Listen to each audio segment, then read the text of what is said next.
আসসালামু আলাইকুম। আমাদের এখানে যে বিগ সাইজের সর্বোচ্চ বড় সাইজের যে রামবুটানগুলো আছে, এই রামবুটানের একটা ভিডিও নিয়ে হাজির হলাম। অনেক ভাইরাই বলতেছে যে ভাই এটা ছবি পাঠান। এই ভিডিওটা এদের কাছে পাঠানো হবে ইনশাল্লাহ, আর আপনাদের মাঝে উপস্থাপন করা হবে ইনশাল্লাহ।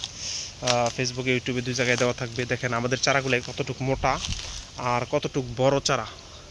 এখানে বেশ কিছু চারা আছে আমাদের, এই যে পাতাটা পোড়া পোড়া দেখা যাচ্ছে, এটা হলো পানির ঘাটতির কারণে। যে আলগা প্যাকেট যখন মাটিতে রোপণ করা হবে তখন ইনশাল্লাহ এই পাতা পোড়া ভাবটা থাকবে না। এই যে এটা এটা কিছুদিন হয়েছে এই পাতাটা গজাইছে, এই জন্য হয়তো বা ফ্রেশ দেখা যাচ্ছে।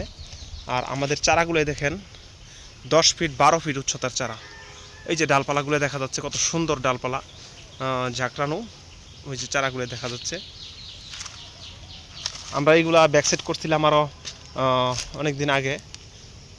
আমাদের চারা দেখেন কত বড় বড় চারা। এই যে চারা দেখা যাচ্ছে, অনেক মোটা মোটা চারা। আর সিমেন্টের হাফ বস্তা করা এই চারাগুলাই। প্রত্যেকটা এই ডালপালা আছে, এই যে দেখা যাচ্ছে। ওই যে এই পাশ থেকে দেখাই, ওই যে প্রত্যেকটার মধ্যে ডালপালা ডালপালা আছে। যদি আপনারা কেউ এরকম ধরনের চারা নিতে চান তাহলে অবশ্যই যোগাযোগ করতে পারেন। আমাদের যেই ভিডিওর মধ্যে নাম্বার দেওয়া থাকবে, দেখেন কি সুন্দর দেখা যাচ্ছে চারাগুলাই। এটা হলো বিগ সাইজের চারা, আমাদের 3 বছর বয়সী গাছগুলাই। এই যে এখানে অনেকগুলো চারা আছে, সর্বোচ্চ বড় সাইজের। এটা পুরান চারা। এই চারাগুলো মাটিতে রোপণ করার 2 বছর পরে ইনশাল্লাহ আশা করি ফল দিয়ে দিব।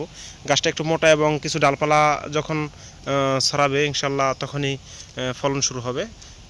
আমাদের পাশে থাকবেন, পরবর্তীতে একটা ভিডিও নিয়ে আপনাদের সামনে হাজির হবো। আসসালামু আলাইকুম।